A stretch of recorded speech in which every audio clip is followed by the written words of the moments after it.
बिस्मिल्लाहिर्रहमानिर्रहीम। अस्सलाम वालेकुम dear students, how are you all. आज हम पढ़ने जा रहे हैं रेडियोलॉजी पेपर बी में हमारे पास टॉपिक है ऑब्जर्वेशन एंड स्कैटरिंग प्रोसेस, यानी हम पढ़ेंगे ऑब्जर्वेशन और स्कैटरिंग ऑफ एक्सरेज के बारे में। ठीक है, ऑब्जर्वेशन का हमारे पास मतलब ही क्या होता है, जज़ब होना, और स्कैटरिंग का मतलब है फैलना।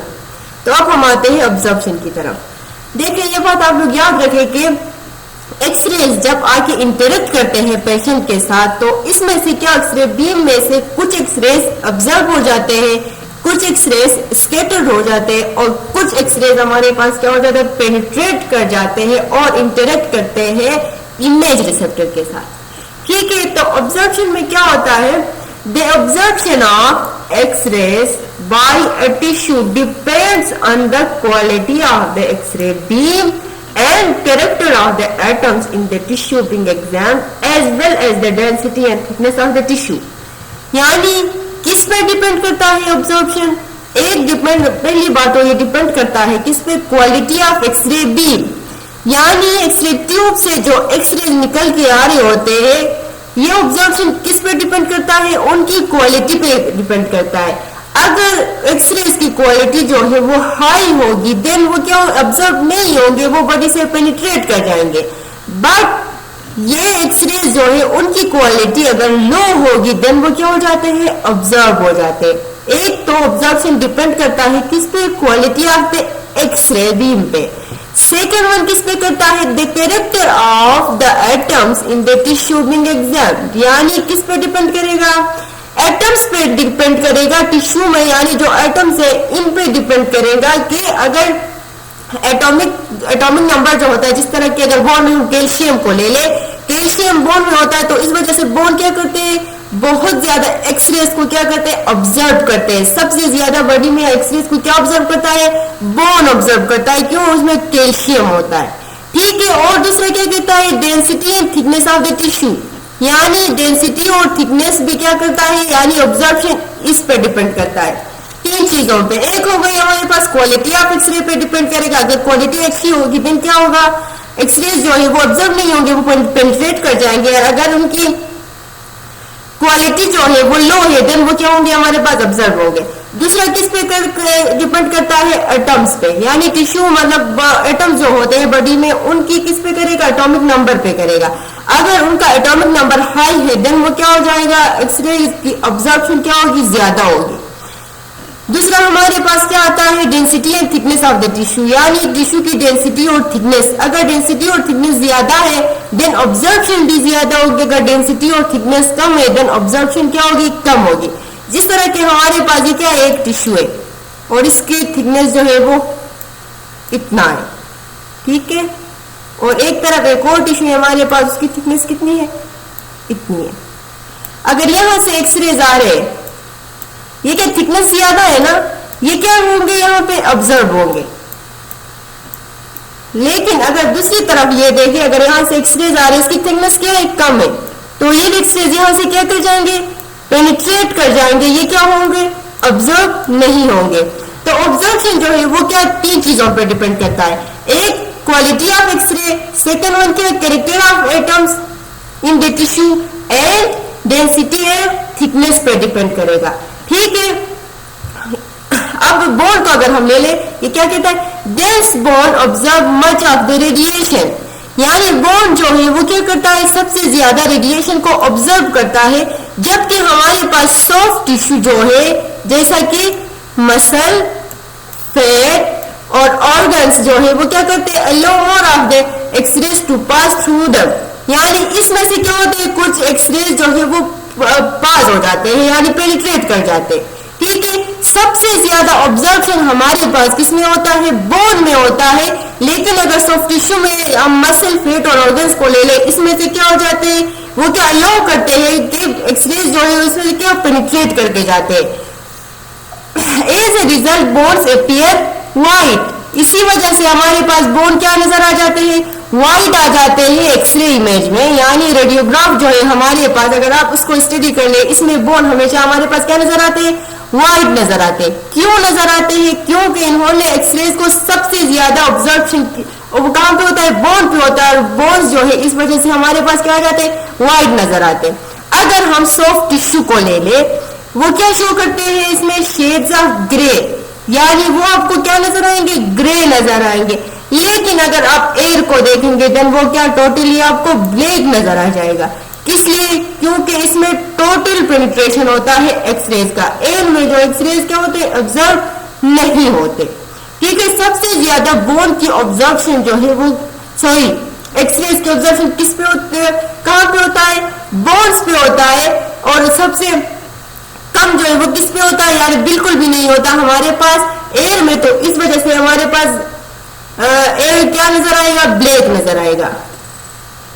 अगर आप इस इमेज को देखिए, ये फर्स्ट वाला क्या CXR जिसको हम चेस्ट एक्सरे कहते हैं, इसको अगर हम देखें, यहाँ पे आप देख सकते हैं लंग्स को। लंग्स को अगर आप देखें, ये क्या है, टोटली ब्लैक नजर आ रहे। किस वजह से, क्योंकि इसमें एक्सरेज की क्या हुई, ऑब्जर्वेशन नहीं है ये। बट अगर आप बोन्स को देखें, यहाँ रिब्स को ही ले ले, ये क्या नजर आ रही है, हमें व्हाइट नजर आ रहे। क्यों नजर आ रहे हैं, क्योंकि इनमें टोटली ऑब्जर्वेशन हुआ है। और अगर हम यहाँ पे हार्ट को ले ले, ये क्या है, हार्ट है, और ये क्या है हमारे पास, डायफ्राम। ठीक है, ये क्या नजर आते हैं हमारे पास, ग्रे नजर आते हैं। किस लिए, क्योंकि ये क्या कुछ एक्सरेज को क्या करते हैं, अलाउ करते हैं कि वो उससे पास हो जाए। और बोन जो है वो क्या, इसमें तकरीबन टोटली ऑब्जर्वेशन होता है, तो इस वजह से ये क्या नजर आते हैं, व्हाइट नजर आते हैं। और मसल जो है वो हमारे पास, और फेट, मसल, फेट और सॉफ्ट टिश्यू वगैरह क्या है हमारे पास, ग्रे नजर आते हैं। और वो क्या करते हैं, कुछ एक्सरेज को अलाउ करते हैं कि वो वहां से पेनिट्रेट हो जाए, बट कुछ एक्सरेज में क्या होते हैं, ऑब्जर्व हो जाते हैं। ठीक है, अगर दूसरी इमेज की तरफ आ जाए, हमारे पास क्या, हैंड्स, यानी ये हमारे पास क्या बोन है, यानी फिलेंजिस को अगर हम ले ले, मेटाकार्पल से आते हैं, और ये क्या है, कार्पल बोन्स है। अगर ये क्या है, सारे बोन्स है ना, ये तो ये हमारे पास क्या, यहाँ पे व्हाइट नजर आ रहा है। किस लिए नजर आ रहा है, क्योंकि इसमें क्या हुआ है, ऑब्जर्वेशन हुआ है किस चीज का, एक्सरेज का। बट इसके इर्द गिर्द अगर हम मसल्स को देखें, सॉफ्ट टिश्यूज को देखें, वो क्या किस तरह नजर आ रहे हैं, यहाँ पे ये ग्रे नजर आ रहे हैं। किस लिए, क्योंकि इसमें मसल क्या और सॉफ्ट टिश्यू में क्या हो जाता है, ये अलाउ करते हैं कि कुछ एक्सरेज जो है उनमें पास हो जाते हैं और कुछ इसमें ऑब्जर्व हो जाते हैं। तो ये था हमारे पास ऑब्जर्वेशन का प्रोसेस, जो कि एक्सरेज जो है वो हमारे पास किस तरह ऑब्जर्व हो जाते हैं।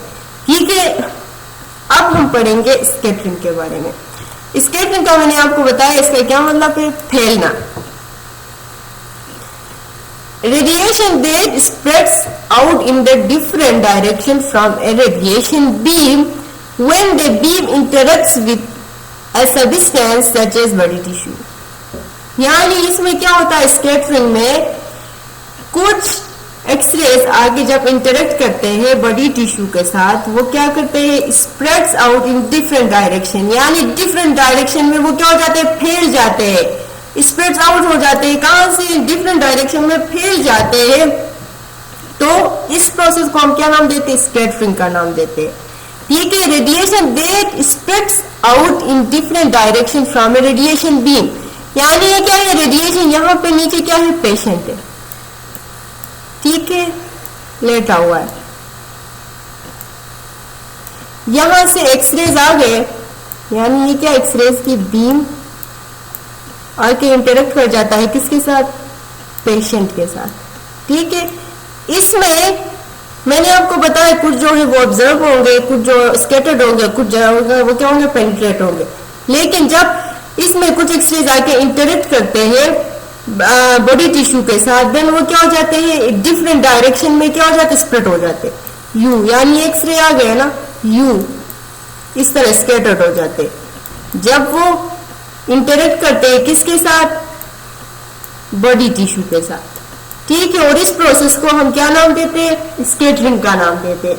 जिस तरह की अगर मैं आप लोगों को एग्जांपल दे दूं, ड्यूरिंग एक्सरे मेमोग्राफी, जब हम मेमोग्राफी कर रहे होते हैं किसी फीमेल का, very small amounts of radiation में भी स्कैटर्ड, यानी बहुत ही कम मिकदार में क्या होते हैं, रेडिएशन जो है वो क्या हो जाते हैं, स्कैटर्ड हो जाते हैं।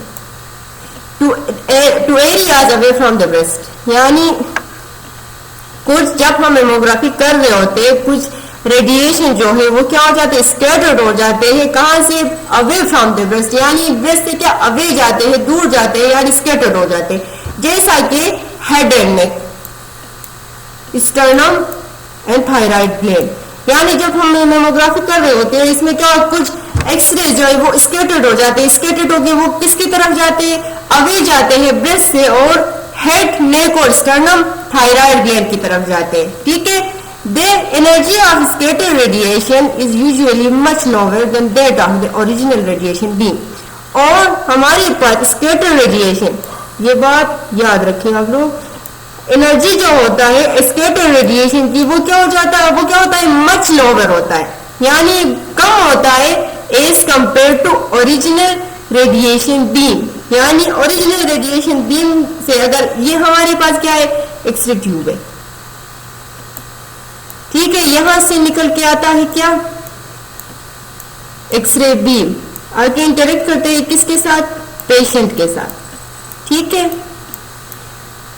लेकिन अगर यहां पे आगे कुछ एक्सरेज क्या हो जाते हैं, स्कैटर्ड हो जाते हैं, यानी फैल जाते, इधर उधर चले जाते, तो फिर इसमें इनकी जो एनर्जी होती है, ये जो स्कैटर्ड हो रहे होते हैं उनकी एनर्जी क्या होता है, बहुत ज्यादा कम होता है जब हम उनको ओरिजिनल रेडिएशन बीम के साथ कंपेयर करें।